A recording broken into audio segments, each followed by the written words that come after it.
Hello and welcome to Media Lit, where we treat each piece of media like great literature.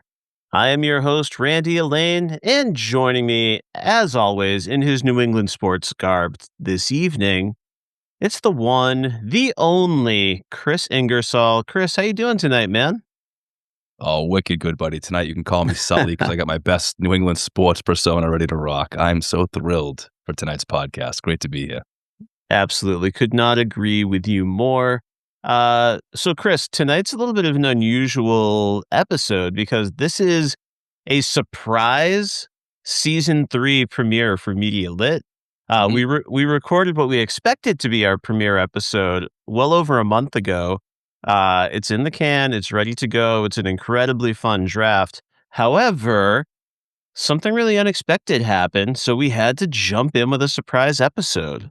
We don't experience this pod alone, right? No matter what we're talking about, New England sports or our favorite films, this is about the folks that we share these stories with. And so at the top of this episode, I'm here like we are going to do in every single episode of season 3 to cry out loud for our podlings to please follow the pod, subscribe to the pod so you don't miss a single conversation. You don't miss a single guest, a single connection. And more importantly, so that other folks will find this fantastic media as well. Similarly, the inbox is open. media.slash.lit@gmail.com is where you can find us, and we would love to hear from you. So this season 3, is all about getting you podlings to chat with us a little bit more. But also happening in season 3, I'm very excited to welcome a first-time guest to the Media Lit classroom, especially for this very New England-centric topic. I thought the first time I got this guy in Media Lit, we'd be talking something bat-related, but there's no bat-shaped emblems here tonight. It's only flying Elvises. I'm excited to welcome in Dan Cohen to the podcast. My fellow co-host of Batman by the Numbers. Dan, welcome to Media Lit. Guys, I am so excited to be here, and I am ready to do my job tonight. And let me tell you this. Yes. I've done a lot of podcasts in my day, and I don't think I've had more fun preparing for a podcast than this one. New England Patriots, and I own all 6 of the Blu-ray DVD championships, and I rewatched them all in the past few days. And I'll just say this too. I think back in Massachusetts, and this just speaks to how long the dynasty has gone for, is I believe back in Massachusetts, I have a VHS copy of the first one. VHS copy. So there you go. I can't wait to get into this topic tonight. Dan, I'm so very honored to have you here tonight.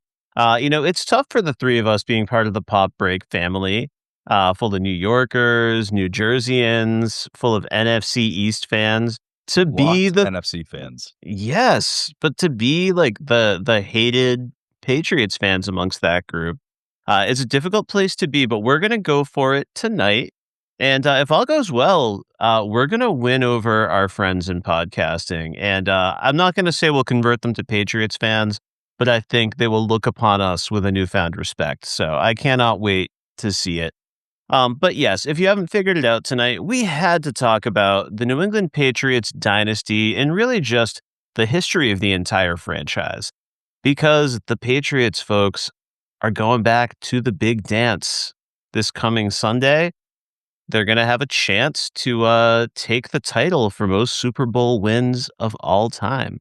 So this is typically where I would give us a recap. So I am going to jump right in with a recap of sorts.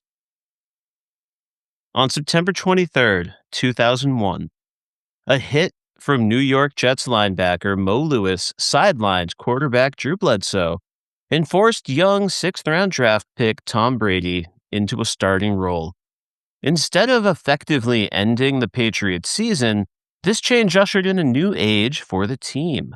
Brady's poise and efficiency paired with a deep roster, great coaching, and good old-fashioned luck led the Patriots to their first ever Super Bowl victory on February 3rd, 2002.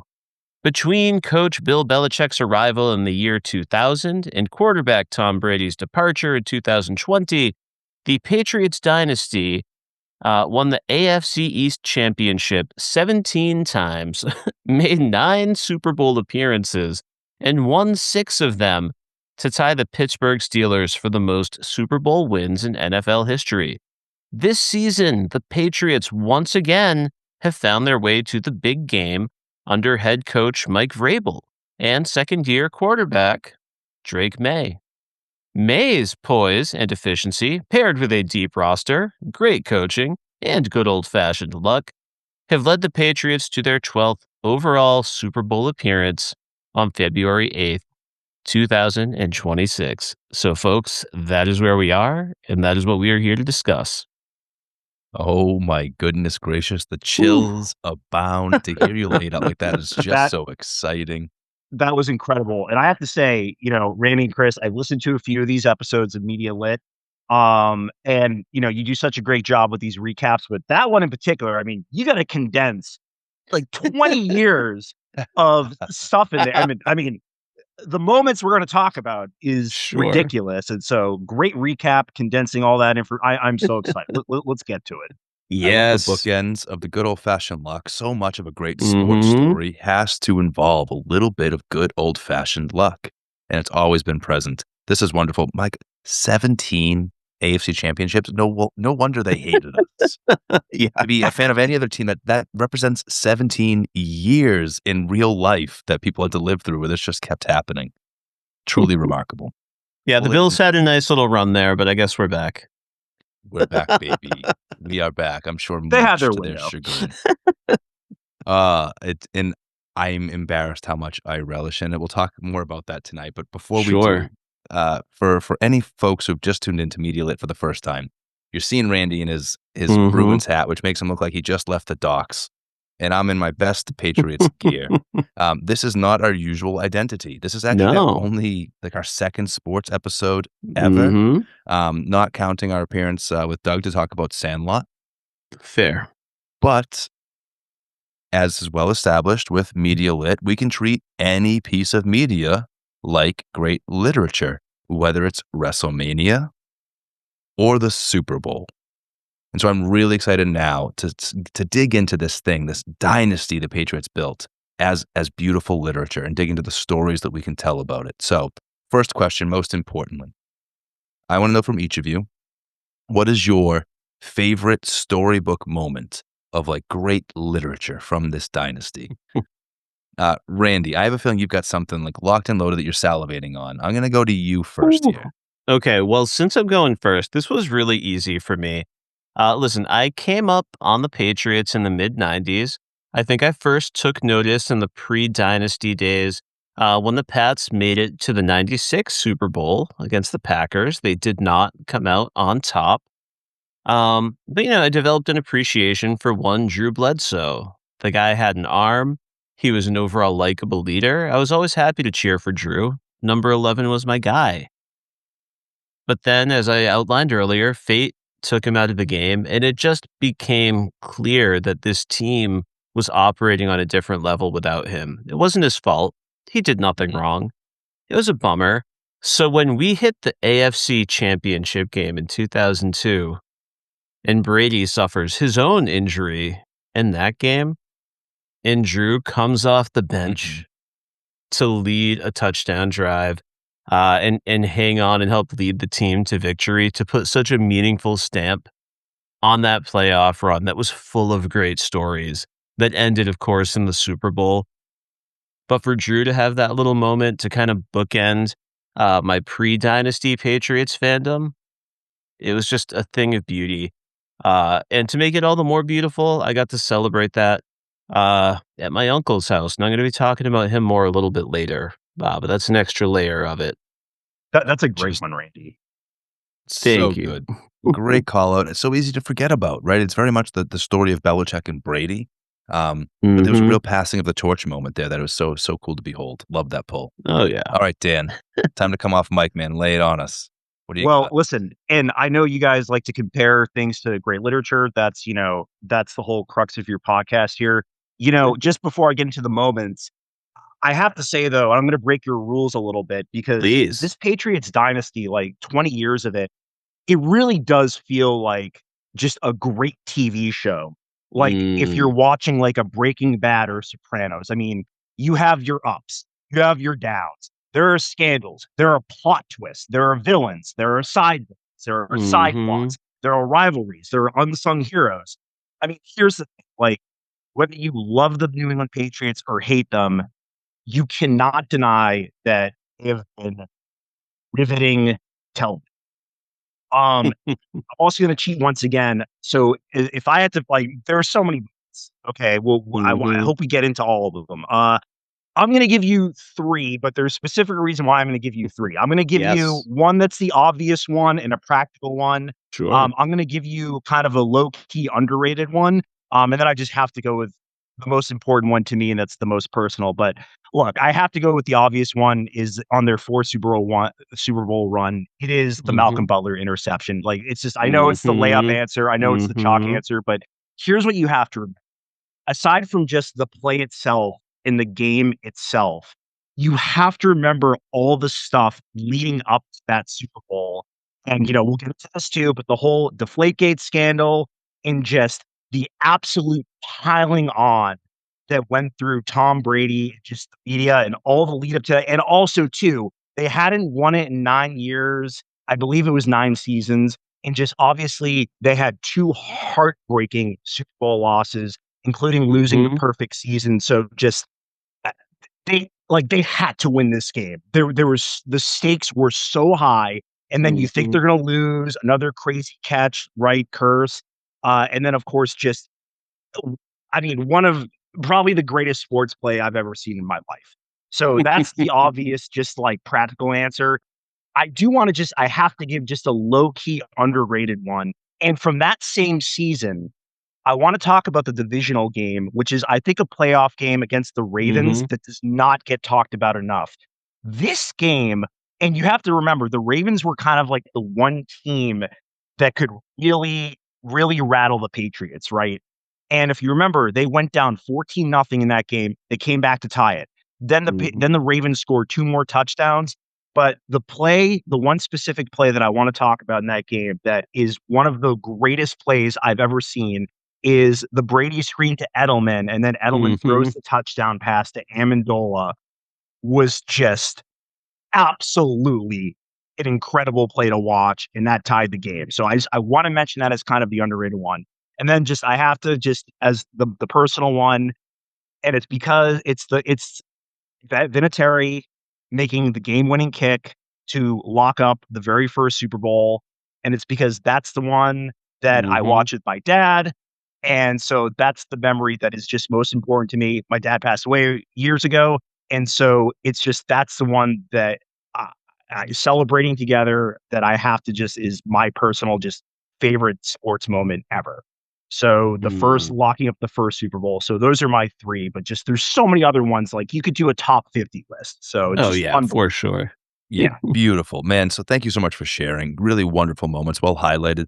I took my daughter out to lunch yesterday, and the pub we were at had they were playing a replay game, and it was the Seahawks Super Bowl, and we sat down just in time to catch those, like, last couple of plays by the Seahawks before the interception, and I got to tell Kennedy about what that was like live. I got to relive Mhm. that moment.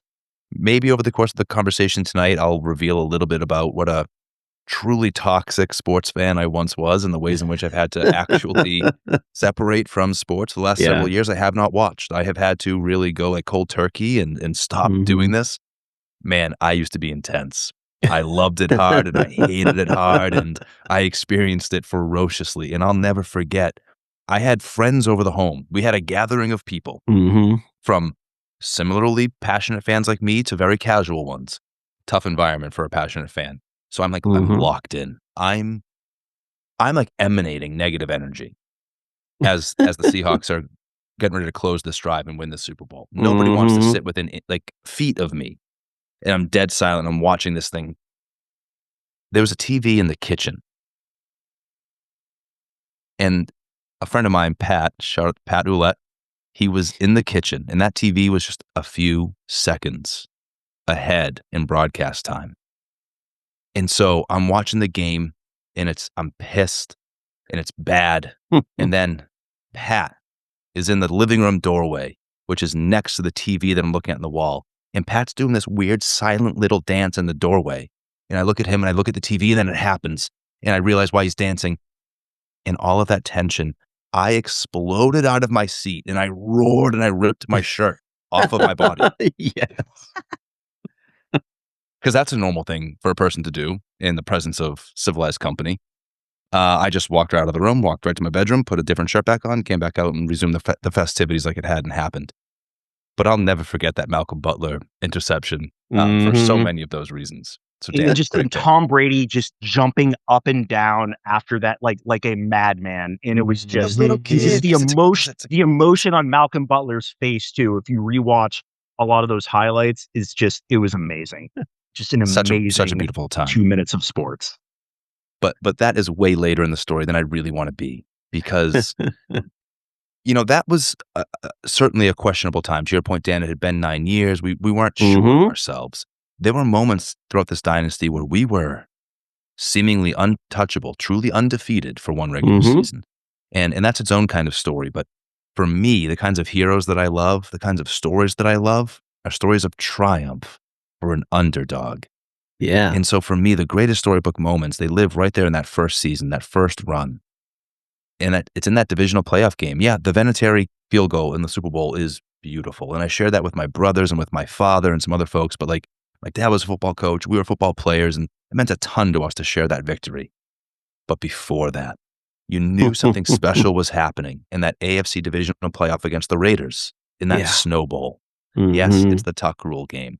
That little bit of it will live on for its own unique reasons. But man, even that is a part of something special that was happening for this team. That game in the snow against a better opponent. Everybody was better than us that season.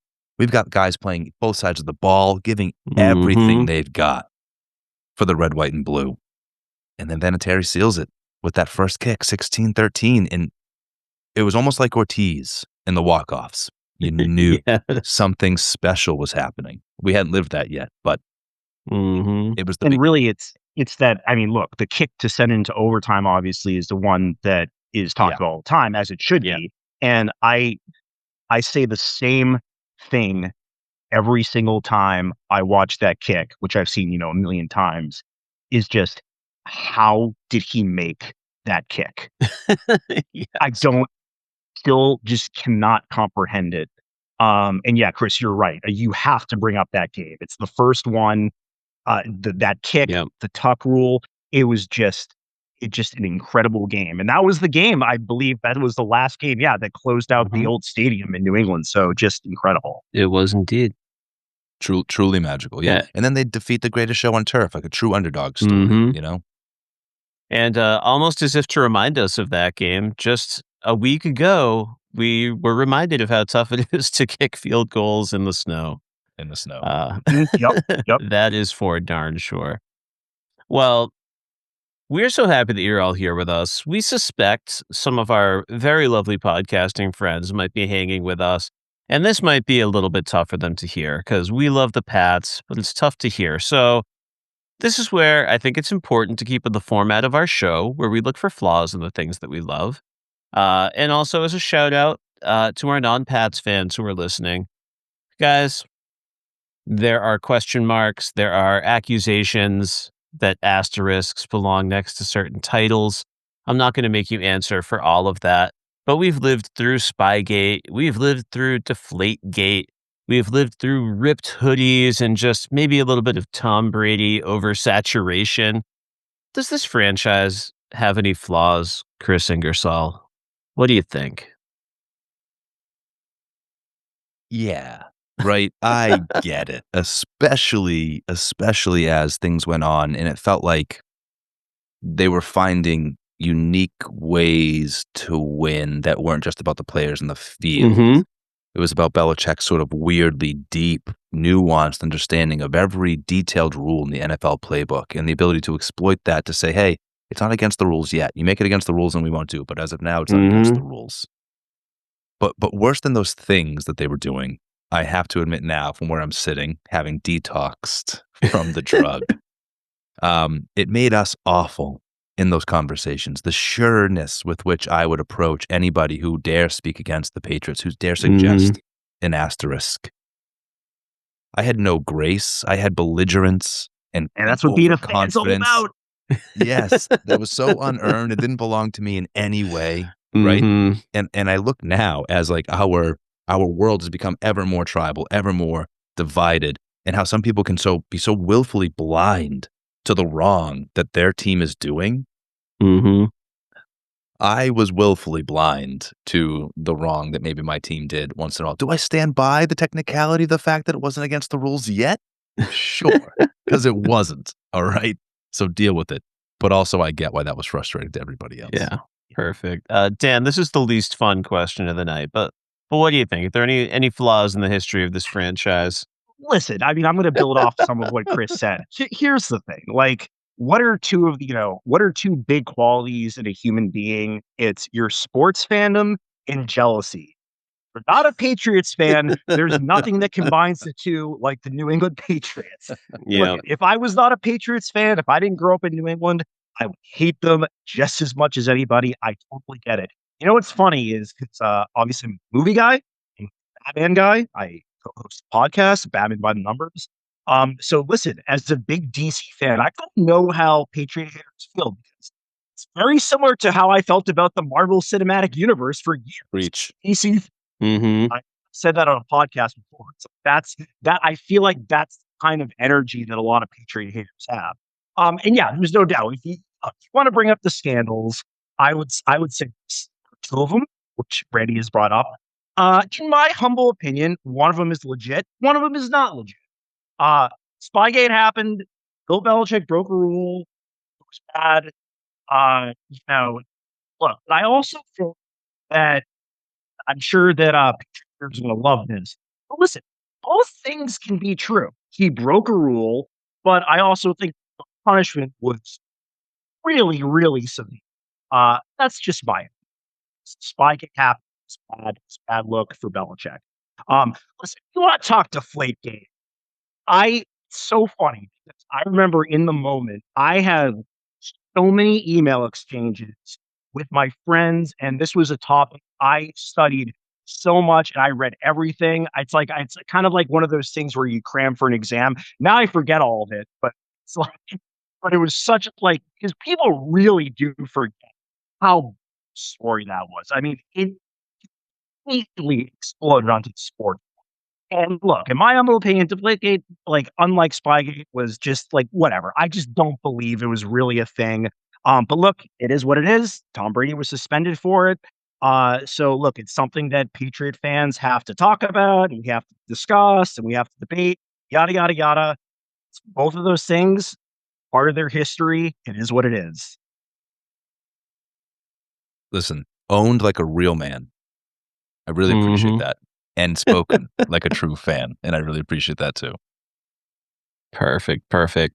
Yeah, I think for me, I feel very similar to both of you guys. I've got to acknowledge Spygate, and I've also got to acknowledge that it did take the wind out of my sails a little bit to know that there was such a question mark. On the one hand, you had all this evidence that was destroyed in the Hey, wake. good for you, buddy. I admire this about you because it didn't shake me a bit. Yeah. Go on. Well, it did. It did shake me a bit. The closest I came to justifying this for myself was at my wife's old job. Her friend was married to the cameraman who was caught by the Jets filming signals. So I had a chance to have dinner with this guy, and he was kind enough to let me ask him like a million Patriots questions. He was not a football fan, interestingly enough. He was just more of an audiovisual guy. This was one little step on his journey. He had a lot of friends doing a similar job for other teams. And his main takeaway was just really surprise and confusion that anyone thought there was anything strange about what was happening, because this was just the job that he and everyone he knew had been doing for years. He felt like there were some other things involved. So that gave me a little bit of justification that maybe this was more about gamesmanship and rivalries than a unique edge that the Patriots had. But I cannot deny that disappearing evidence bugged me. Yeah, Deflategate was a little bit silly. Um, and I will say, I have no idea what's going to happen with this current Pats team in the Super Bowl. Maybe we find some more magic. Maybe we get crushed. Maybe it's just a heartbreaker that we lose at the last second. Who knows? But I'm really excited that I feel like we've detoxed from some of the negativity. Well, they're the lovable underdogs again. Yeah, I mean, that's the thing. Yeah. I don't know that the world is rooting for the Pats in this one, but I know with some confidence that it's going to feel a lot more earned to me. It's going to be nice to feel like there aren't as many question marks to throw at it. So I guess that's a good point. Yeah. Like, are they really the lovable underdogs? I mean, they are underdogs. Are they lovable? I don't know. That's the thing. It's like, are people far enough removed from, the last dynasty? I don't know. I don't know the answer to that. I don't know either. I do believe, though, we're getting a little bit of grace because somehow the Chiefs managed to make themselves villains in short order. And it does seem to me, from on the periphery, because I am on the periphery, it does seem folks are quite relieved that Mahomes is sitting this one out and the Chiefs have taken a step back. It's always the price of sports success. But you know what's interesting? But like, and I know this is something that like Jets fans or Bills fans do not want to hear right now. They're gonna throw, their iPhones after I say this. But here's the thing.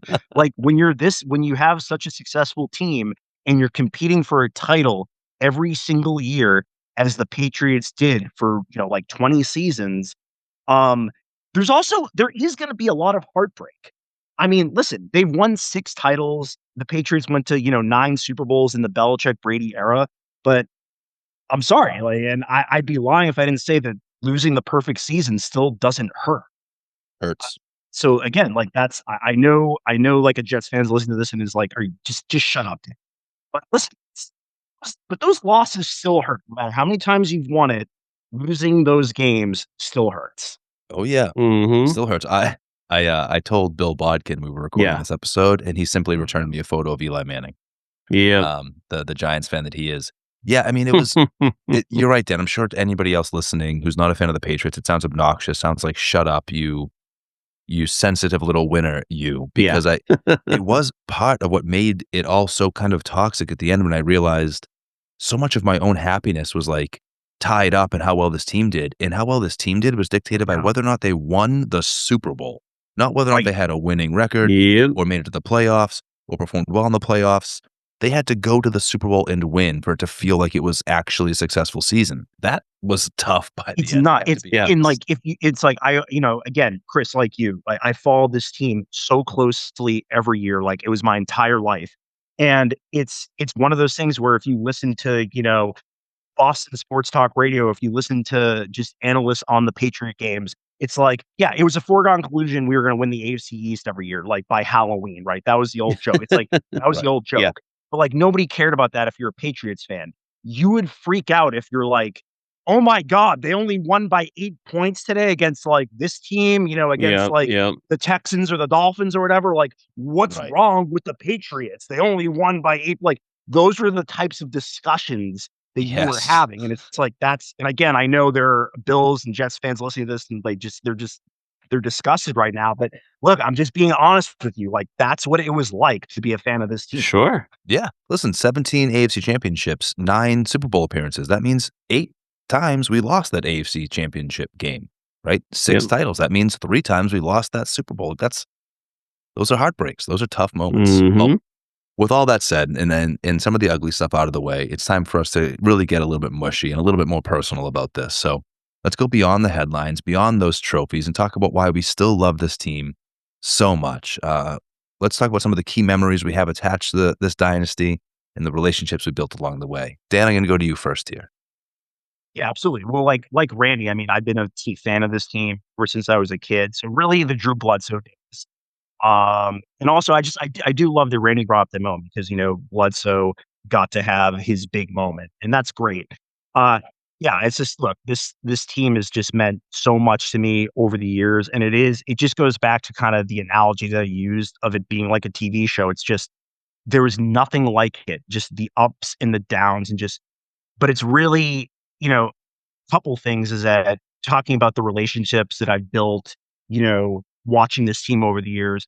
I mean, look, when I went to college, I mean, a lot of my good friends were also from New England, and we Mhm. shared in this passion together for this team.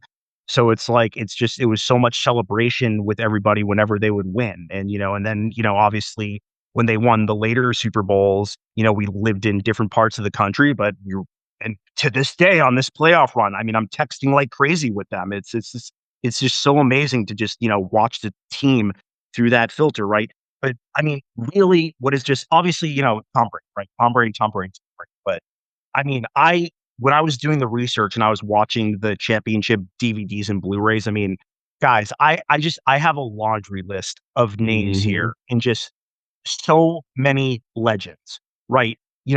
James White, Danny Amendola, obviously in the older dynasty, Ty Law, Richard Seymour, Rodney Harris. I mean, just the Mhm. ultimate New England Patriot player. Guys Mhm. like Willie McGinnis, Teddy Bruschi, Vince Wilfork, even guys who we got for like a season, like Darrell Revis, right? Um, Mhm. Randy Moss, who's just, it's so crushing that he didn't win a title when he was on here. But man, I Mhm. mean, how good was he? And then obviously, I think the person you have to say on Brady, who is the second best player ever on the Patriot, it has to be Rob Gronkowski. And look, I debating who the best tight end is, like, it's a good debate, and Travis Kelce is incredible. Like, run that he was we'll see if he retires this year, I don't know, but the run that he Mhm. had with the Chiefs was unbelievable. I don't wanna take anything away from him because he really is amazing, but I'm sorry, and I know I'm a biased New England Patriot fan, but just guys, go watch Rob Gronkowski highlights. He's the best tight end of all time, okay? It was just I mean, Yeah. he would just roll over people. He was so fun to watch. Just unbelievable. Yeah, but it's all these names, and it was just so fun just because a lot of them I remember, but then a lot of them I had to be reminded about, like Jamie Collins, like great linebacker that they had, Mhm. guys just again, oh, and who could forget like, people like Troy. I mean, I could go on all day. I wanna save Yeah, some of the yeah. names for you Corey guys, but Dillon, Troy yeah. Brown, yeah, all Yeah, day. and, like, that's right, like, guys and, like or, like, David Givens, who I totally just, like, I just forgot about, who was, like, really clutch in those early Super Bowls too. Mhm. Deion Branch is just so many names, we could talk about them all day, I can continue to talk about them, but yeah, those are just some of the ones that come to mind right now. Just wonderful. Absolutely perfect. What about you, Randy? What are the special relationships or memories you have tied to this dynasty? Yeah, I'm gonna go real hard in this section because, like, the New England Patriots are tied deeply with me to just, like, the people I love the most in my life, experiencing losses for the first time, I have deeply tied to the New England Patriots. If anyone's watching the video feed, you might see I've been fumbling around with this book in my hands the whole time. And listen, during that first Super Bowl season, I had the opportunity to attend several regular season games. Whoa. I had a couple uncles with season tickets at Old Foxborough Stadium. Friend of the pod, Neil's dad, was one of those season ticket holders. But also my uncle Mike, a guy who was a journalist, who worked for a newspaper. He was a real idol of mine. And I got to go with him several times to these games, watch a lot of huge moments. I saw things like Tom Brady's first ever reception from Kevin Falk Yeah. during the last regular season game at Foxborough, stuff like that. But sadly, in 2003, my uncle Mike passed away very unexpectedly from a heart attack. Very healthy guy. It was just one of those freak situations. It was like the first loss I ever really experienced. And my cousins asked people in their life just to write stuff about their dad. And I hadn't looked at this thing in ages, and I knew I had submitted something about going to Patriots games with my uncle back in 2003. But can I just read you guys a couple of quick paragraphs? Please do, brother. Yeah. Go for it. So, this is what I wrote. It was from a little excerpt called The Smiling Adventurer. I said, I was staring at my feet as I followed the presence in front of me. Two black shoelaces dragged behind my sneakers like strands of hair.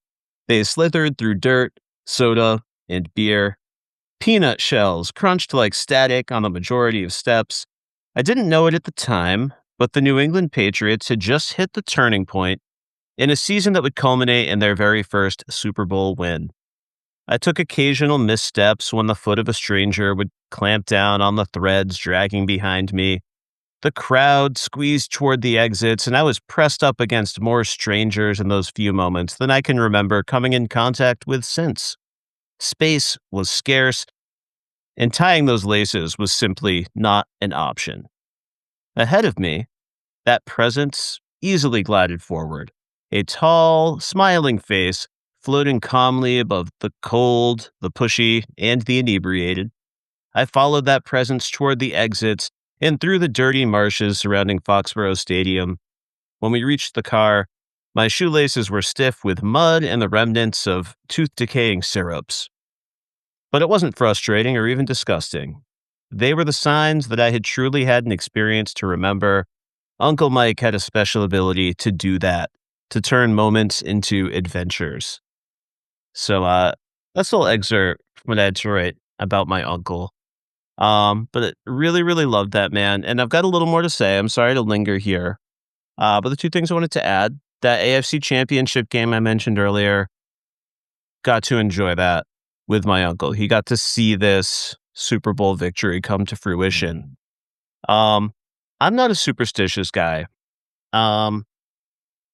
Patriots followed up that Super Bowl season without, I believe, even making the playoffs. Is that? Yeah, it was a crazy, I think, three-way tie in the AFCs. What's kind of interesting is they had this crazy comeback win against Miami on the last regular season game and basically knocked them out. But the Jets need to lose on that same day. They did not.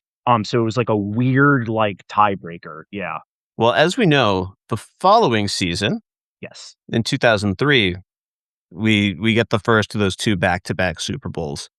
Yeah. The first game of that regular season, Yep. we lost 0-31 Yep. to the Buffalo Bills, and that was the day of my Uncle Mike's wake.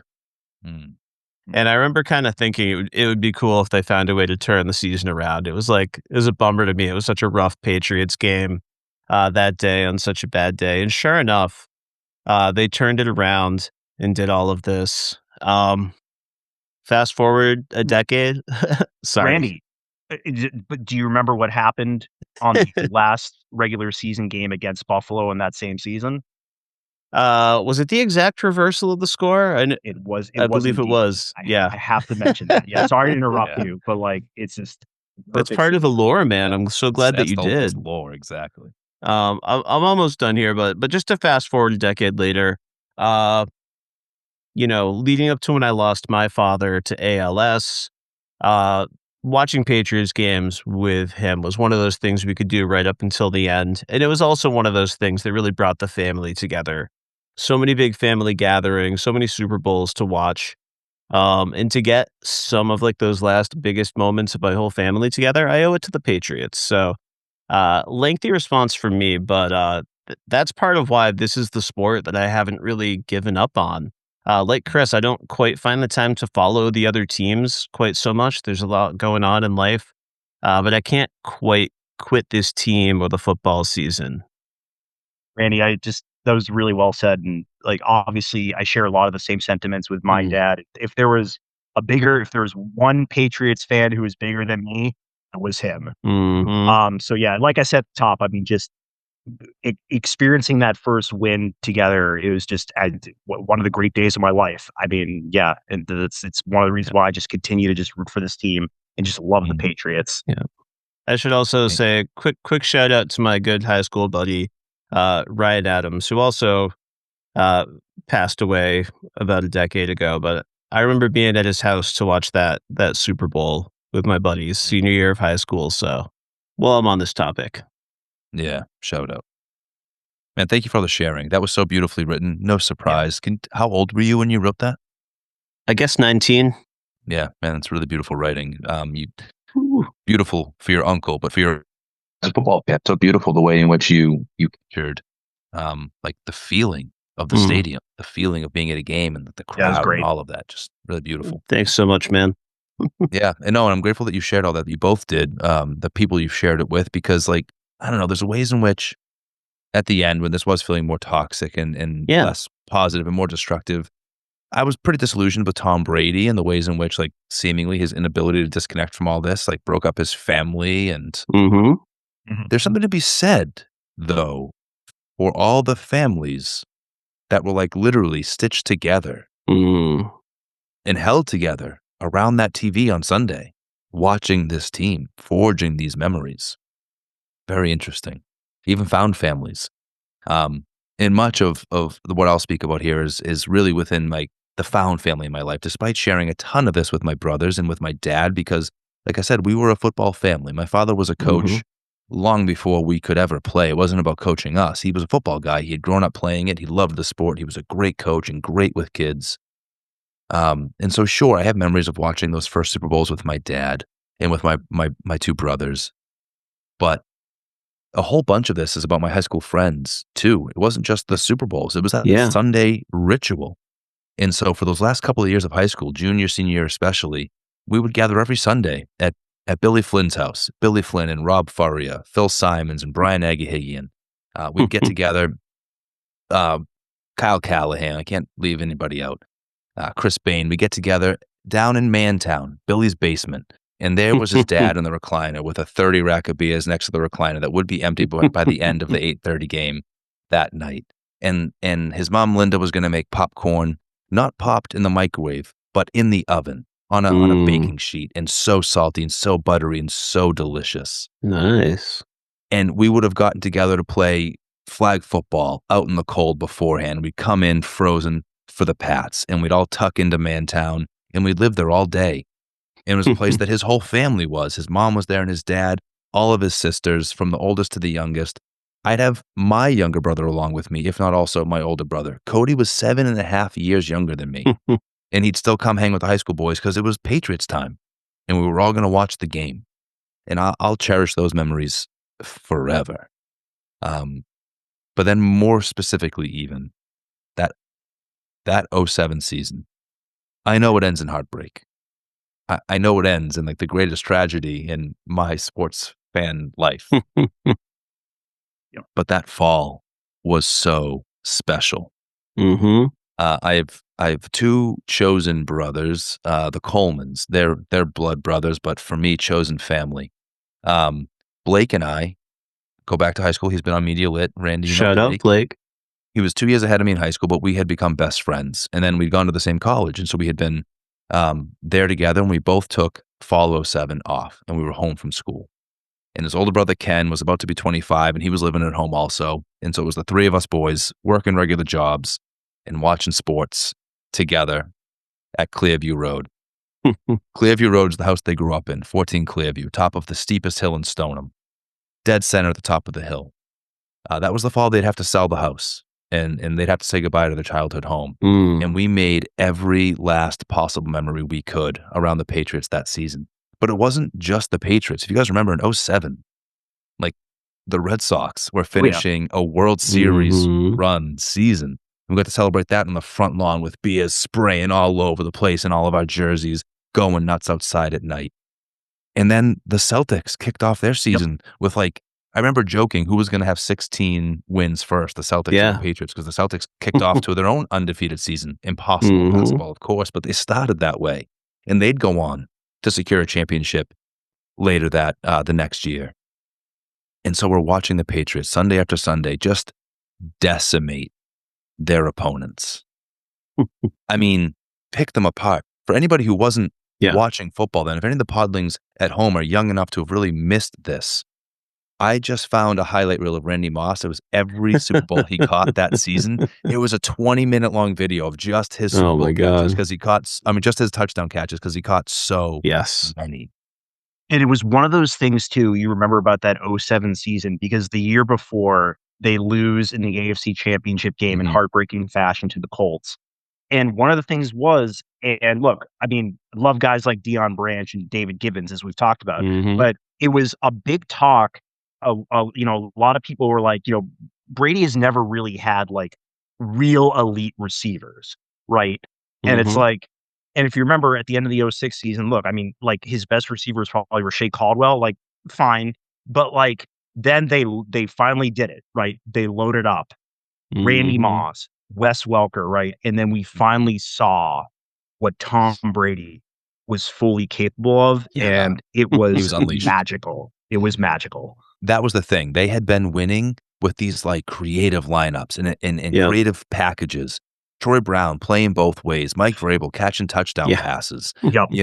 just insane stuff. Kevin Falk doing everything. But now all of a sudden they had a real team, to your point, Dan. That season It was was just time. so much fun. They were untouchable.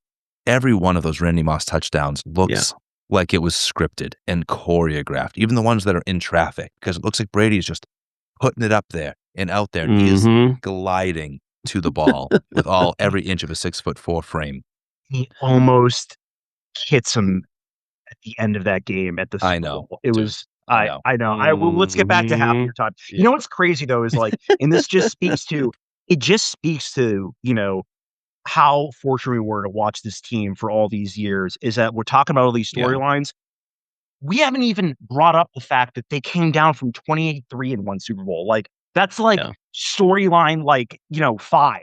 I mean, that's just how amazing and just how many moments there were in this run. Yes. Of all the storybook moments that we felt the need to highlight earlier, none of us said the greatest comeback in Super Bowl history, down 28-3. That's how many stories this team has across this Uh, many years. So, yeah. Speaking of that Super Bowl, Chris, do you know which beloved person in my life was rooting for the Falcons in that game, and who I got to have a beautiful turn of fortunes with in our conversation that night? Oh god, I don't know. Who? Friend of the pod, Tyrone from our Kendrick Lamar episode, Oh, was rooting for really? the Falcons, and things really went south for him quickly after he was feeling pretty You damn good know, at I halftime. bet he was. I've got to say, Man. it's like so in rewatching those highlights in that particular championship Blu-ray, though, man, I I felt so bad for Matt Ryan. Like I really did. Like it Matty Ice. Listen, honestly, Boston guy, Boston it looked College like boy. Shang Tsung from Mortal Kombat just ripped out his soul. It was, I mean, what a game though. What a game. And then obviously in the fourth quarter, just the greatest quarterback play you will ever see in your life. Yeah. Yes. I was watching those highlights. Poor Matty Ice started taking hit after hit. We were beating Mhm. him up in that second half. Anyways, the season I really want to celebrate, where my memories Yeah. live most large for this dynasty this time, we're sharing that fall with the Coleman boys at 14 Clearview Yeah. Road. Some of the best memories of my entire life. Mhm. It's great. Perfect. Well, guys, we got to share like the larger stories of football. We got to share our personal stories about the Patriots. But I'm not done with this chat yet. I'm curious what some of your favorite Patriots moments are that aren't quite so dynasty centric. They may not be personal stories, but what are some other just like great moments in your personal Patriots history? Dan, I'm going to go to you first on this one. Wow. I mean, yeah, there's like again, like we talked about, I mean, there's so many mini moments and things like that. Um, one of the things that a couple things that stuck out to me where and I just got to keep it's like, oh yeah, I remember this game, I remember this game, I remember this game.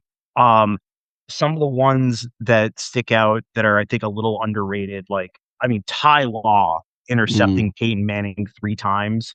And I believe that was in the AFC Championship game of the second Super Bowl run. But, one of the Oh, players too that I wanna highlight as well is, man, I forgot, LeGarrette Blount was just a yeah. machine. Oh, And, I buddy. mean, he had this one run, I forget what game it was, but he carried, like, 50 people. Um, what was interesting too is, like, in the final Super Bowl run that they had, it's they played in that classic AFC Championship game against the Chiefs, which mhm. was just an all-time entertaining classic game, and it's so interesting to look back on that game now, Mhm. knowing that the Chiefs basically, took the baton, right, from the Patriots and became a dynasty Yeah. themselves, but and you could see it in that game. Mhm. And again, you gotta get a little lucky, right? D Ford offsides on that interception Yep. call. But man, I I think probably my second favorite Patriot player, just for me personally, is probably Julian Edelman. Mhm. And I Yeah. forgot on the Blu-ray, on the championship DVD, they had to make 3 consecutive 3rd and 10s. And Edelman was obviously a big part of that. I mean, just ice in his veins. You know what, Randy? To close this out on what you're asking, because I think you're like talking about like, like not a dynasty moment, right? Yeah, or at least not, Um, like, but like, central to the storyline, yeah. well, this one is kind of yes and no. And Mhm. you know what I have to say? When Tom Brady won the championship for the Buccaneers, I don't know about you guys, but, like, when I was watching that game, it felt to me Mhm. like I was, like, pacing. Like, I still had that same feeling of, like, it obviously wasn't the Patriots, but I was still rooting for that team to win as if I were watching a Patriots game, and I was so Mhm. thrilled that he got to win one with the Buccaneers, like, that was awesome, and look, I remember I remember where I was when it was announced that Tom Brady was leaving the Patriots, and everyone knew it was gonna happen, and look, it just Mhm. like all things, it was just time. It was just time, but, I think it was fairly amicable, and, I remember reading stories about how, like, Brady actually, like, went to Kraft's house to tell him, like, "Hey, like, this is it." But it was very I was going to work, I live in Los Angeles, so, earlier time zone. I was going to work very early in the morning, and I just kinda randomly put on, like, the LA whatever the LA sports station was, and they were like, "We have football news to end all football news." And just Mm. I remember just driving my car, I'm like, they're announcing that Brady's leaving the Patriots. So Yeah. it was very bittersweet, but you kinda Yeah. knew it was gonna happen, so. Yeah, perfect answer, Dan. Chris, how about for you? Any Patriots moments that are not necessarily central to the dynasty storyline, but are central to your fandom? So I actually reached back for this one a little bit because, like Mm. I said, we grew up playing football, and so the Cowboys were always our main team Mm. Mhm. because they were more entertaining to watch than the '90s Patriots. It's like I was born in '88, the '90s Cowboys much more exciting. My dad, my uncle were longtime Cowboys fans, but we were still hometown folks, right? As far as the Yeah. AFC was concerned, absolutely, we were Patriots fans, and so we still watched Patriots games. I still had Patriots gear, Mhm. and there was nothing more exciting than weather games, like, especially when you were a Mhm. kid playing, and I got to play in plenty of snow. For some reason, I had to go back and check the date. I didn't, have it locked in my memory, but I remember that foggy game, and I went back and found it was '97, it turns out. This vague memory I have, but it was January of '97, Mhm. and the fog I remember watching on TV, the fog is so thick, like, the broadcast can barely bring you the game. Right, we don't have 1,000 different camera angles then like we have today, right? Yeah. It's like mostly these kinda, wide shots and things like that, and I remember thinking that, what they were doing was impossible out there, as the fog was so thick you could barely, see what was happening, but they defeated the Steelers that day 28-3, and I remember thinking how, just magic sports were Mhm. then as a kid, how entertained I was. I remember sitting around with my dad and my brother at the time. My younger brother wasn't alive yet. No, he was a year old or 2 years old. So he must have been in a puddle somewhere. But, just thinking about how incredible these Yeah. athletes were and the drive they had to do this thing even when, the environment seemed impossible. There were these 2 huge catches by Terry Glenn and Curtis Martin that day to help seal Mm. the game. Um, Mhm. Shout out Terry Glenn, one of the most exciting Patriots that we ever got to watch. Some of the best names in the franchise history Mhm. ended their career at the very beginning of this dynasty. Yeah. Some of them never got to participate. And so to remember that game, to go back and look up and remember Curtis Martin and be like, "Oh my god, yeah," Mhm. was really nice. I am gonna use that to transition now to share my other 3 actually football adjacent memories. This is where I get a little braggy because I had the good fortune, in my life to, be in places because was working for Burberry and stuff that I got to, Yeah, yeah. be kind of immersed in the team at their height and got to come kind of alongside some of these larger than life personalities. When I was working at Burberry in New York City, one of the stylists that worked there, Leslie, she and I had become good friends. One of her longstanding clients from previous employers was Curtis Martin. and he'd come by the store like pretty regularly. And I got to hang out and just chit and chat with Curtis Martin, who is the most soft-spoken, kind man you could ever want to meet. Separately, I had the pleasure of walking in a runway show. There was like a new model on the scene breaking in. She was headlining for a new brand and needed like a male to walk alongside of her. That was Camille Kostick, the former Patriots cheerleader / Rob Gronkowski's girlfriend at the time. And so I got to walk in that runway show with Camille, like side by side, and Gronk was there. Nice. And this was at the Liberty Hotel in Boston, where it's not a traditional runway where you're like walking down a runway. You're walking around this like upper perimeter catwalk thing, and then like you're actually down like amongst the crowd at the bar, up on like platforms. Gronk is sitting there up in like that narrow catwalk at the top, just sitting in a chair, watching us walk by, leaning back, and he's like in a black blazer, white t-shirt underneath, and he's this wide. Like I'm 6'3". I'm not like a small human being. I'm not a massive 6'3", but I'm like a small guy. He's so big. He looks like he's the biggest thing you've ever seen, let alone the biggest person, sitting there watching me as I walk by arm in arm with Camille. That was a lot of fun, also really scary. And then lastly, I had the very sincere pleasure for 2 days. I got to work as Tom Brady's photo double on a Beauty Rest black mattress commercial. So I got to like literally wear his jacket and like stand dressed like Tom, pretending to be Tom. And we had 2 days on set working like pretty closely together, to the point where it was, I'd light the scene, say, all right, go get him, Tom, give him a dap as he stepped on set and I stepped off, and he'd shoot the scene. Super nice guy. It didn't result in a lifelong friendship, no matter how much I like to pretend that it did. But those were really wonderful memories that I would be remiss if I didn't shout out at some point during this podcast. I mean, come on. No, that's Kris, I think the stuff. first podcast we ever recorded together, I think you told that story. So that's great. Sounds right. I'm just happy you didn't make me tell it, because as far as I'm concerned, you don't brag about that one enough. I appreciate you, buddy. Well, for me, I'm going to bring us back to the field. So this one requires a quick background. My dad, as a sports fan, I think the most important thing for him was to teach me to root for the scrappiest players on the field. So he had a lot of favorites. My dad was a guidance counselor. He loved positive speakers. I have a signed copy of the book by the Rudy, who started at Notre Dame at one point, from my dad, stuff like that. But one of his favorite guys of all time was Doug Flutie. We had a tape of the old Miracle in Miami game, where Flutie throws the Hail Mary pass to defeat the Hurricanes. I didn't watch a lot of college football, but I watched that game and that moment many, many times. During all those games at Foxborough Stadium, during that first Super Bowl run, I got to see Flutie playing for, I believe, the Chargers at that point in time. It was really fun and exciting for me. You had things like Flutie Flakes, the cereal, celebrating this scrappy, lovely guy.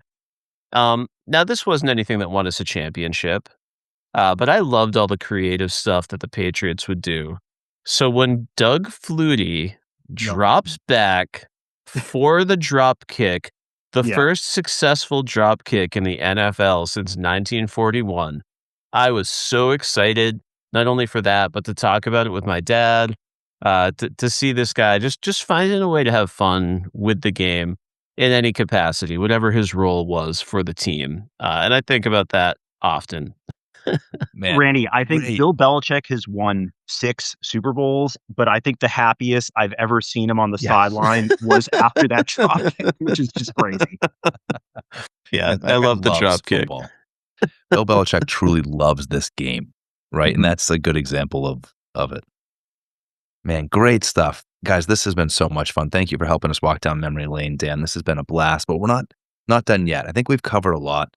Yeah. But we have to have left some things on the table. So let's just quickly go around and talk about any of our favorite Patriot players that haven't come up just yet. Dan, I'll go back to you first. Yeah, I brought up a lot of them.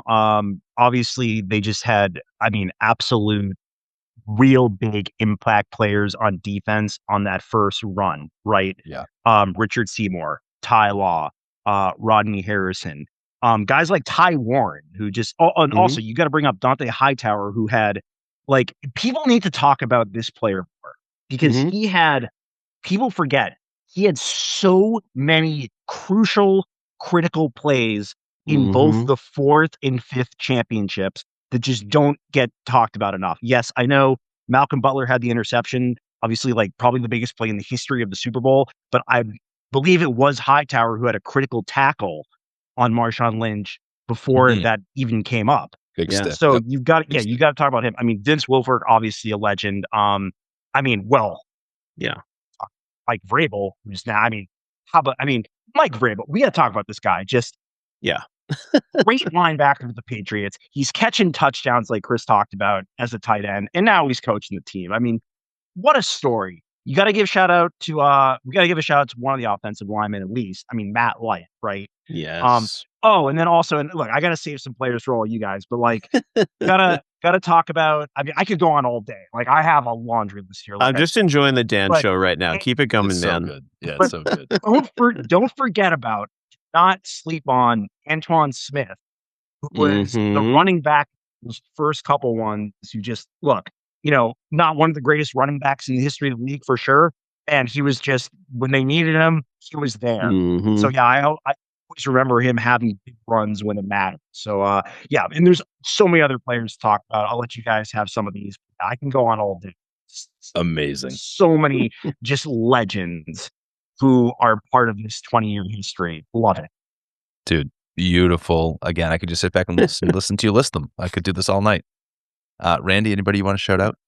Yeah, I've got a few. I mentioned him briefly earlier, but Kevin Falk, like one of the just ultimate utility guys. Like if you needed something to happen, I lost track of how many times Kevin Falk was the guy to make it happen. It felt like he was on the team forever.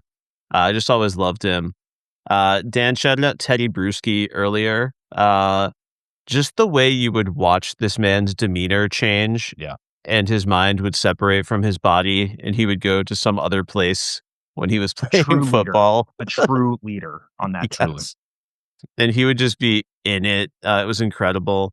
Obviously, Julian Edelman is incredible. But, shout out to Wes Welker for kind of like creating the blueprint for what Julian Edelman would do even better somehow after all the incredible stuff from Wes Welker. Loved stealing him from the Dolphins. Get over here. Yes. And he caught like 1 million passes. I just unbelievable. Yeah. But even with all that, I'll still love him most for all of his foot puns in the wake of the Rex Ryan foot fetish scandal when he did that whole press conference mentioning feet and toes. That did get him, I believe, suspended for the first series of that playoff game. And on that first drive, Brady threw a pick to the Jets. So you never know what could have happened, but yeah, I hear you, right. I've got to quickly just shout out Devin McCourty for being a great leader both on and off the field. Great. I'm a teacher in Massachusetts, and Devin McCourty multiple times supported different initiatives from the Massachusetts Teachers Association, like really genuinely invested in public education. And so in terms of the rest of what I care about, that's something I've always loved about him. Shout out to the New England Patriot that never quite was, but I always think about what could have been. Robert Edwards ending his career in a flag football game at the Pro Bowl, but still having just the sickest Madden 99 stats when I would play that video game. Great, Paul. Whew. And I just got to wrap it up with my first favorite Patriot, Ben Coates. Yeah. My favorite tight ends for so many years. Another great list. Absolutely beautiful.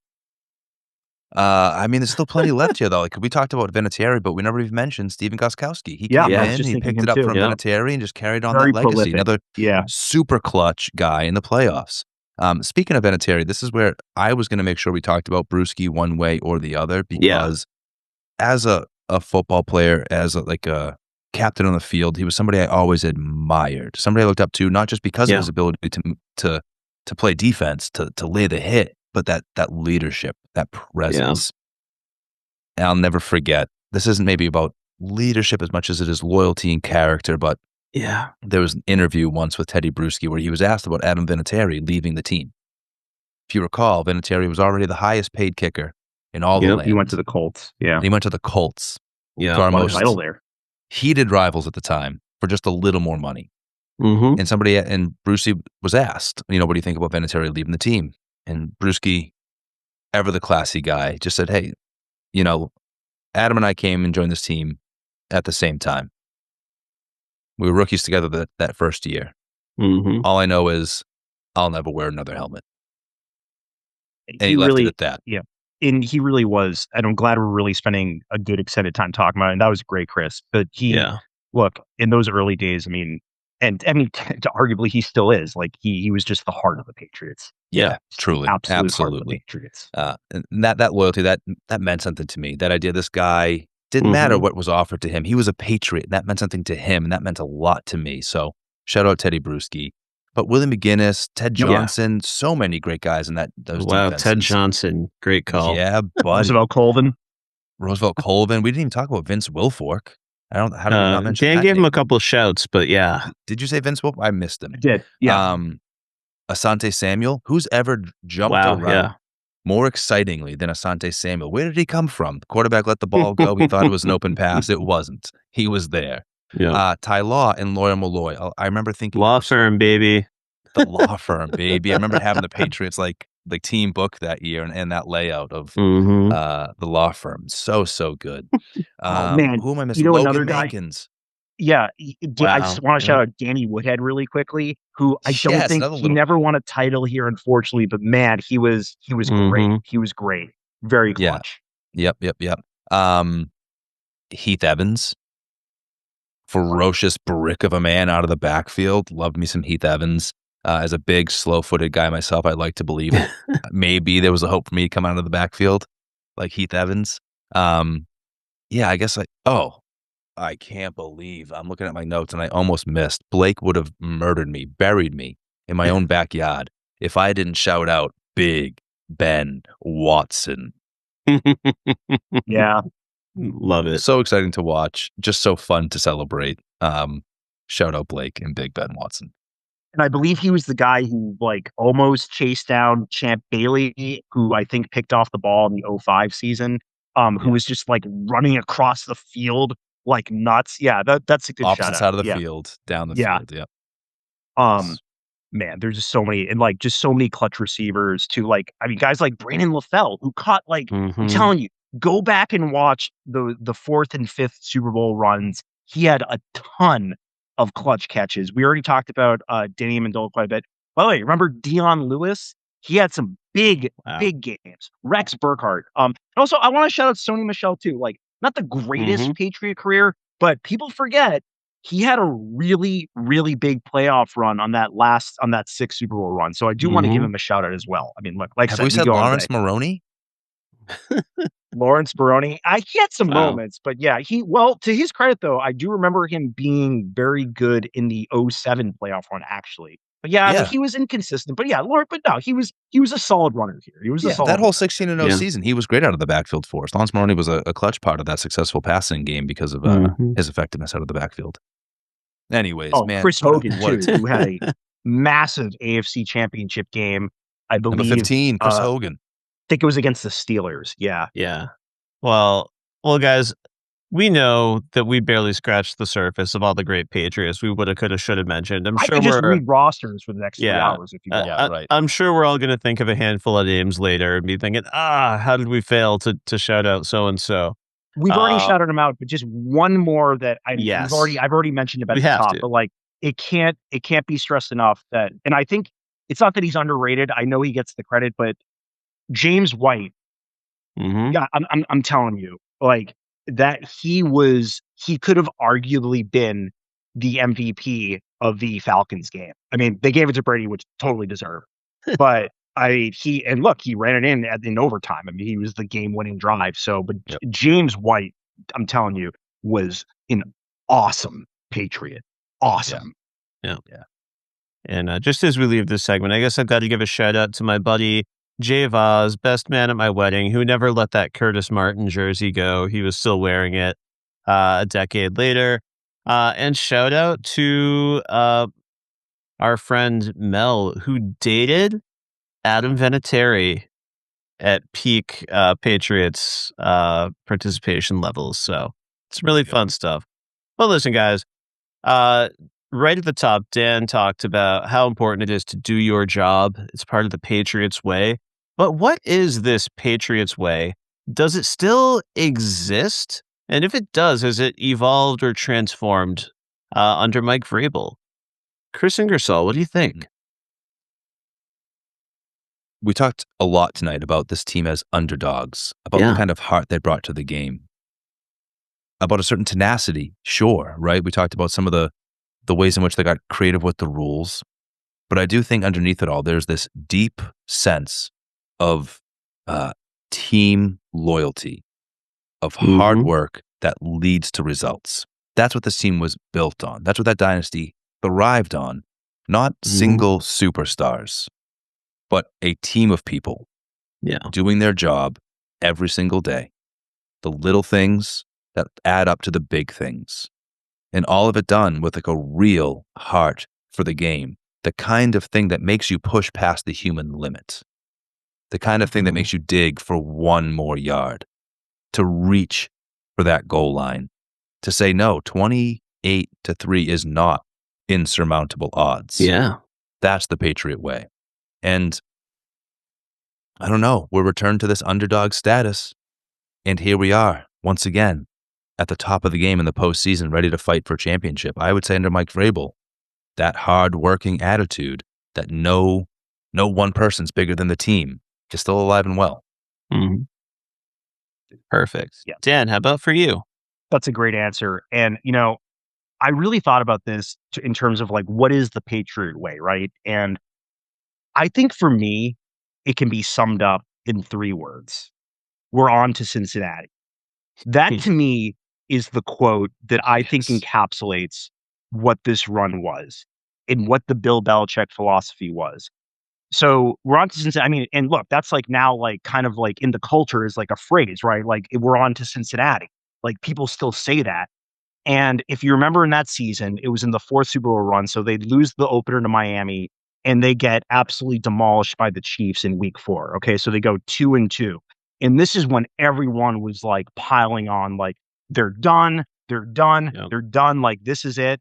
And Belichick is getting relentlessly asked about it in press conferences. And he's just like, we're on to Cincinnati. Yeah, we're on to the next game. We're on to Cincinnati. Because that's essentially what it means. And so to me, Yep. the reason why I think that encapsulates the Patriot way is this philosophy of like, look, one game at a time. Okay. Focus on this game. Focus on this play. Okay. And you're going to be successful. Okay. And again, that's the whole thing also too tied into like the do your job, quote, right? But that to me is, I feel like the quote of the dynasty. That's just for me. And that's, I think, what is the Patriot way. And just look, focus on one thing at a time. It's like that. It's also like stuff I've really carried into my own life too. And just how I approach things, whatever that might be. And so that to me is what the Patriot way is. Yeah, I love both of those answers. Yeah, and I think So good. yeah, the Patriot way, like at its height, not only was it all the stuff we're talking about doing your job, staying focused, it really was just in a broader way about the mental game of football. It was the bulletin board material to get the guys pumped up before the game.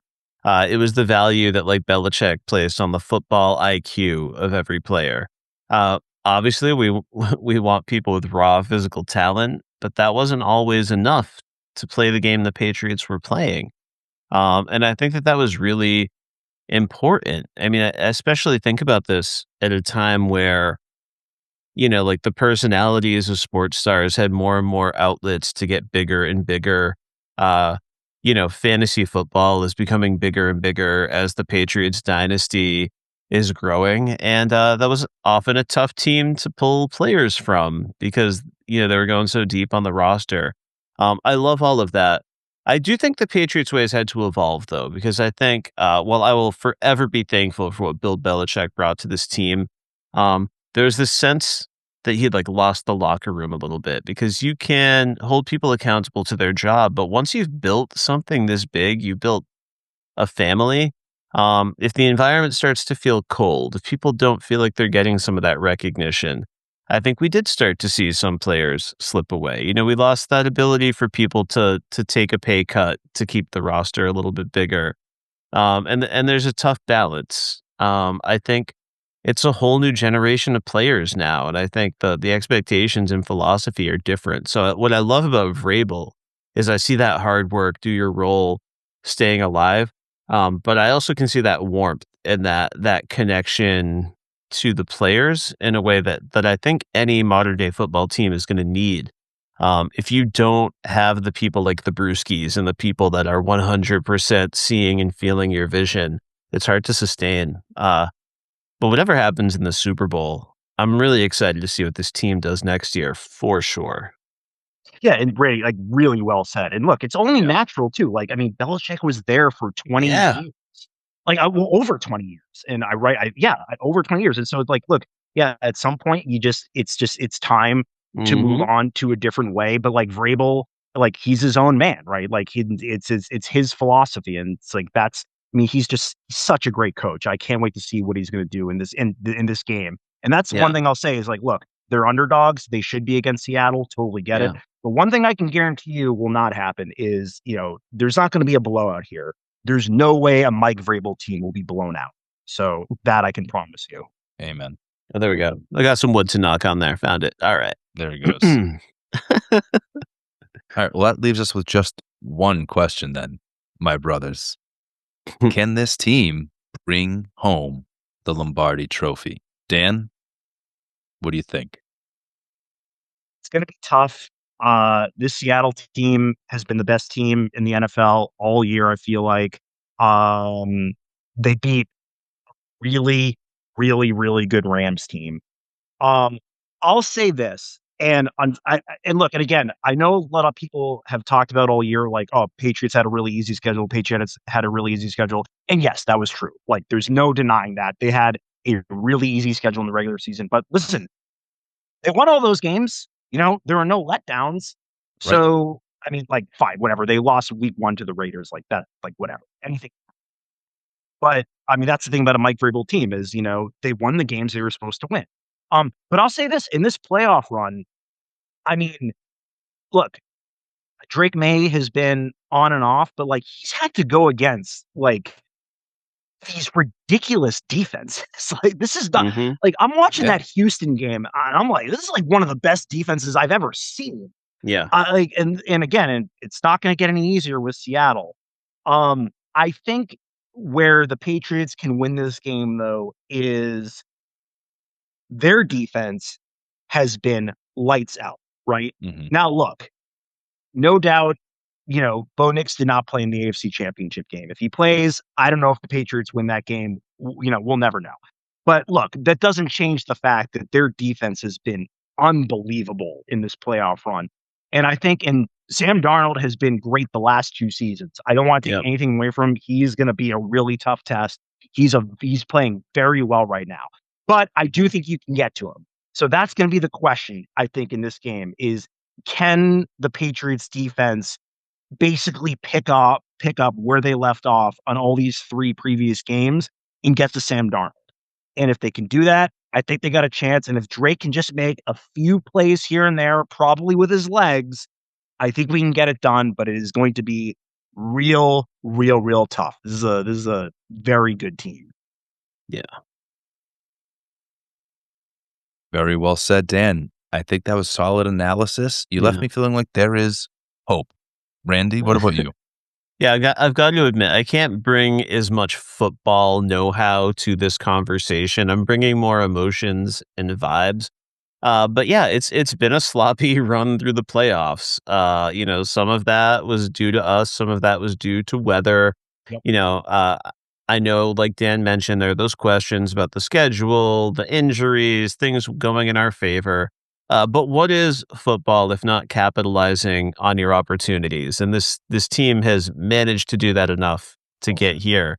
Um, and, Dan mentioned those tough defenses. We haven't really seen a spark from the Patriots offense. So if this kid Drake May is half as good as we're saying he might be, uh, if this is the game where something really clicks into place, if something magical comes from him or some other guys on the offense, and the offense can rise to meet what the defense has been doing, uh, just has to be one game at this point. So who's to That's say? exactly right. And And look, Drake has had his yeah. moments. I mean, don't get me wrong. Like, I mean, look, he closed out Oh, the yeah. AFC Championship game with his leg. So like Mhm. he has had big sparks of showing why he was an MVP candidate all season. But yeah. But hopefully Yeah. we're gonna get a little bit more out of this offense in this game. Yeah. Amen, Dan. I would say the only thing that I have not seen as much in the playoffs, again, because of the quality of the opponent, um, I had forgotten what it was like until this season to watch a quarterback throw a deep ball and expect it to land in someone's hands. Mm, And I hope I get to feel that sensation again when Drake May throws throws some passes in the Super Bowl. let's go. Man, that catch I'm from Booty though in the Texans game though, that was incredible. We're gonna need a booty call to get through this one for sure. I'm with you guys. We're gonna need more than that. We are gonna need the stars to align to some Yeah. extent, right? Mhm. But that's what sports are about. And Randy, I don't know about you, but I am also here for the vibes. Yeah. And I'm feeling the vibes are good. We're underdogs. And the fact is, you said it before, Dan, a Mike Vrabel team is not going to get blown out in the Super Bowl No because a way. Mike Vrabel team is going to be prepared. They will have done their homework. They will have made sure that nobody worked harder than them these past couple of weeks. They'll make sure if they lose on Sunday, it won't be because they didn't work hard. It won't be because they left anything in the tank. It will all be on the field. With a team like that, you can always believe. This is a well-rounded team, and they have Mhm. faced some of the toughest defenses in this league in the postseason. Did it look pretty? No. Did they win? Yeah. And that forges something in a team. I believe this team is going to hit that field on Sunday full of fire and full of the kind of like plot armor that comes with being the underdog in a story like this. Some things have to go their way. Some people have to make some mistakes on the other side of the ball, but this team will be prepared, and I believe they can win. Beautiful. My gut tells me that it's going to be a low scoring game, but you never know with these things. Oh, But yeah. that's what my gut tells. And I think I just think it's going to be one of those games that comes down to the wire. I really do. I know they're different teams, they're different coaches. It's apples and oranges. But the last time we faced the Seahawks in the postseason, they had a really scary defense too. Do you remember Yeah. what Sure do. those defensive those cornerbacks were like? Mhm. Terrifying. I have a Oh, good man. feeling about Sunday. Perfect stuff, guys. Well, I'm excited for the game. But before we wrap up our fun here tonight, we got to hit the extra credit section. Some lighter fare for us. And Dan, I'm going to you first. In terms of Patriots logos over the years, is it Pat Patriot or the Flying Elvis for you? And then also, do you have any favorite or least favorite looks for the team over the years? Oh, it's a good question. I don't know what least favorite. I like both logos, but come on, you got to go with Pat Patriot. Come on. Beautiful. Yeah. Kris Ingersoll? Grew up playing center, was a center my entire football career. So Pat Patriot, it is for me. It always meant the world for me that he was sitting there snapping a football. So easily Pat Patriot. I don't know if I have a least favorite. I don't love the new alternates this season. The kind of like slate it's like a blue colorway. Looks a little too like not for me. The classic Pat Patriot on red, the throwback jersey is perfect. The 80s one was cool. They did this year with a blue stripe in between the two red stripes, but give me two red stripes and a red jersey, a Pat Patriot in the helmet, and I'm a happy guy. I do like the Flying Elvis, though. I do, but it's Sure. just it's not the same as Pat Patriot. And with where they finished with Pat at the end, like it was ready for something new. Yeah. Yeah, I love the Pat Patriot logo. Absolutely. But I can't deny that, the Flying Elvis, I have my critiques, but it does look better on a helmet. It's got some energy and some propulsion to it when I think you're that's fair. viewing it. Um, and this might be controversial. I don't love the throwback jerseys. I don't love the bright blood red. It's not quite working for me. My Patriots fandom changed. When the Pats came out with that first sort of dark navy blue, the muted colors, the earthier okay. tones. Yeah, okay. When we first made that switch from the traditional red, white, and blue vibes to that muted look, I loved it. It felt like the Mighty Ducks getting their equipment, and I have always loved just about every variation on that look better than the old stuff. So I love the new look, but I feel like we need to get Pat Patriot more permanently into the look. Give him a spot on the jersey. Give him some more prominence so we don't lose that history. I feel like there's always a game during the regular season where they bust out the Pat Patriot for at least one game every year, right? I always feel like you always see it at least once. So Yeah, always. Yeah. still there. Beautiful. All right.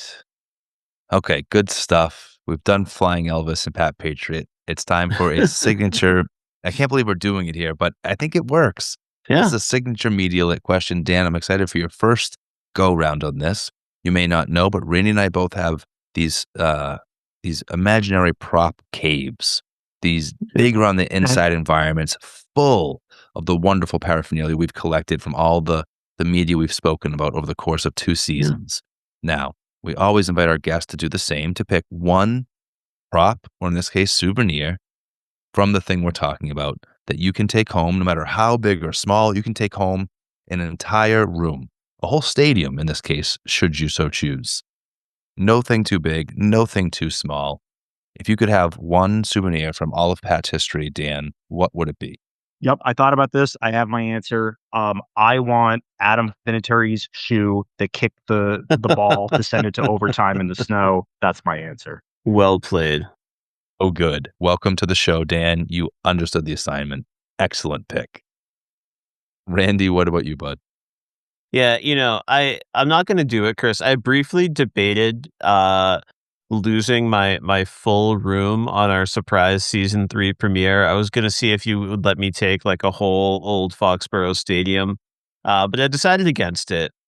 I'm going to keep things small, but certainly not humble. I went deep on why that first Super Bowl victory season means so much to me. And I would just absolutely love just a ring, just the Super Bowl ring from that 2001, 2002 team.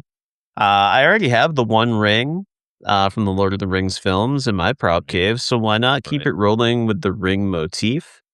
Yep. And yeah, a little redemption for my parents' Patriots who got crushed by the Bears back in '85.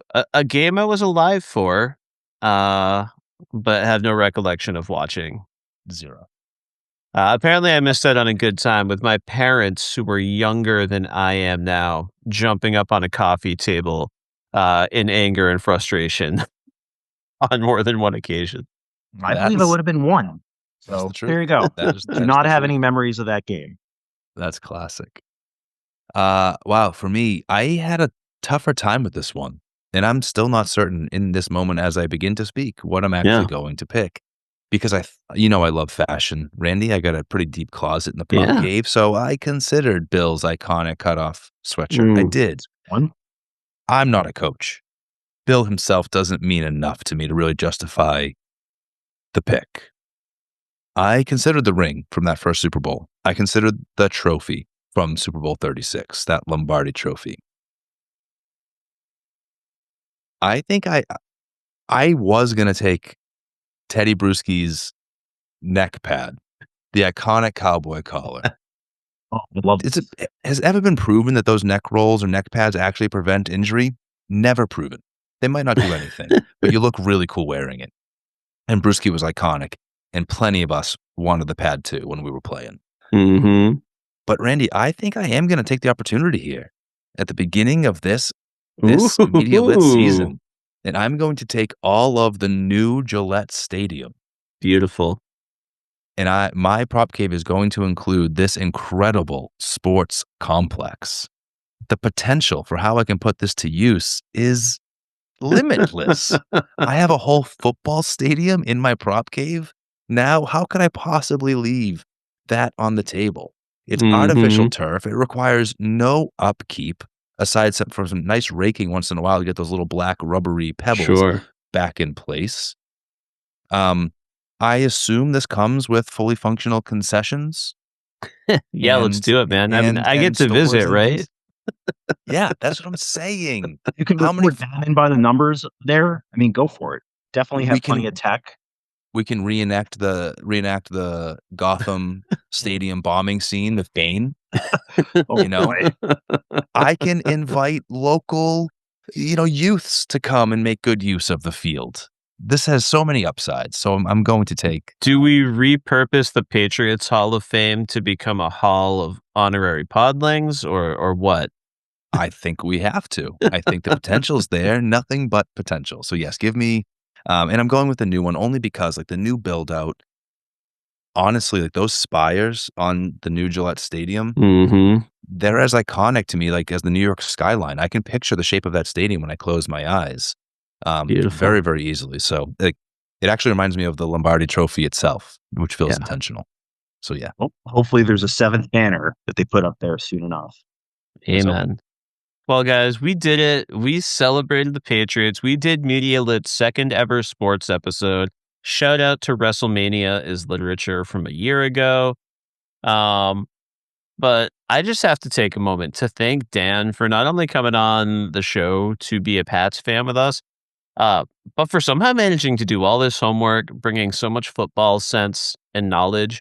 And it was so nice to be celebrating with you rather than fighting over Party Man by Prince.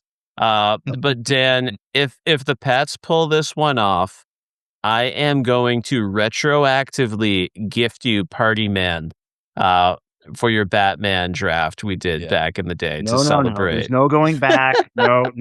That is done. No, there's no, listen, just, just for better or worse, just like when you look at the Patriots run, there's the ups and downs, sometimes you got to keep the downs. And That's one of the downs in our podcasting relationship, Randy, is when you stole, absolutely robbed in our first Batman draft that we did, the song Party Man in Best Batman Song. So it is what it is, but we move on. It's fine. Wow. Spoiler for an upcoming Batman by the Numbers. We'll be able to talk Bat merch soon, and Randy and you can have Yes. at it once. Beautiful. Can't wait. Really, really great. Now, Dan, seriously, thank you for joining us, man. There was a moment where Randy floated this idea, like, wouldn't it be cool if someday the Patriots were making a Super Bowl run again and we could grab Dan and we could do this retrospective on the dynasty? Never in my wildest dreams did I think it would come to fruition so soon that we would actually be sitting here recording this episode with you. So thank you for stepping up, rising to the occasion in such a big way. I'm sure it killed you to have to revisit all of those Blu-rays and DVDs in preparation. Thank you for doing it. Yeah, it was a real tough weekend. Yeah. Wonderful to have you here, man. Before we let you go, though, please tell the folks out there where they can find you in the world, where they can find your work, and any social media presence you might have. Yeah, absolutely. I mean, you guys are thank you for bringing me on this to talk the New England Patriots. I mean, this was just a dream come true. And yes, it was real tough just watching those Blu-rays and everything. And man, did it get me pumped up for this game we have as of our recording a week from now. I can't wait. And yes, you can find me on X at Cohen Writer. Again, that's at Cohen Writer. We've talked about it before, but yes, Kris is my co-host on the Batman by the Numbers podcast. We do it once a month on thepopbreak.com. We just released just a great episode about the 60s show. One of my favorite Batman topics. It was an episode that I'd been wanting to do really since the podcast started. Finally did it. It was unbelievable. But yeah, we've been doing it for about 3 years now. So a lot of great past topics. Randy alluded to one of them. We've done some drafts. We did the definitive Batman draft, where you can check out more categories other than just Batman song. And please go to thepopbreak.com, hover over the podcast tab, click on Batman by the Numbers. You can see all the archived episodes. We do a lot of rankings episodes, and we're just talking Batman. Did a lot of Superman content as well last year. So we also do just a lot of DC content as well. I had a lot of fun doing it. It's been great to do it with you, Kris, and we have so many great episodes planned for the remainder of this year. Can't wait to record them all. So Batman by the Numbers on thepopbreak.com once a month. Give it a listen. Yeah, buddy. Thank you, Dan. And for anybody who enjoyed the conversation here tonight, please, as we said, give us a rating and a follow anywhere you get your pods. You can find Media Lit on YouTube and in places like Instagram and Blue Sky. Better yet, go ahead and just Google Media Lit Pod, and you will find us anywhere we happen to habitate. We look forward to hearing from you. Most importantly, please check out our website and email us at media.slash.lit@gmail.com. That inbox is always open. We're here for homework assignments from our podlings. Feedback on the episodes you've heard most recently. Did we miss something that you absolutely love about the Patriots? Come and tell us. We'd be happy to talk about it on the pod. Yeah. Do you despise the Patriots and you just want to email us about a moment of their pain and suffering that brought you great joy? We'll even be happy to hear that. It's all up to you. Kris, I appreciate you every single episode for jumping in and plugging the pod. It's a lot of work. But what are you up to beyond Media Lit? This is the first Media Lit where I won't plug Batman by the Numbers because Dan already did it for me, which is really exciting. But I am the co-host of Batman by the Numbers, so check us out there. Randy and I also added this year a brand new brand within the brand of Media Lit. We're doing a community rewatch pod with our great friend, fellow Pop Break alum, Tyler McCarthy. We drop monthly episodes going through 12 episode batches of Community, one season at a time from the very beginning. We have two experienced watchers, with Tyler having loved the show since its initial run, Randy having binged it throughout the pandemic and falling just as deeply for every one of those characters. And then there's me, the brand new watcher, who every single month is taking in a new batch of 12 Community episodes for the very first time. We're having a blast, and we hope you'll join us there. Aside from those things, I'm also an actor and a voice actor, a father and a husband. You can find me doing those things on Instagram and Blue Sky at Kris_Ingersoll. And that's Kris spelled like Kringle. And I'm your host, Randy Elaine. If you want to follow me on social media, find the pod first, and you will find me shamelessly attached to all of those things. And I would love to get your follow as well. But of course, we've been talking about our Pop Break family all night. And of course, you can also find me on the Pop Breaks music podcast, which is currently called Podling. And it is an introspective on my personal favorite musician of all time, Beck Hansen. Kris Ingersoll joined the squad. We are now 3 episodes deep. And later this month, we get to release our podcast on the pod's namesake album, Odelay, the one that really launched Beck into the stratosphere of history. So cannot wait to share that with you. Thank you for being here. Go Pats.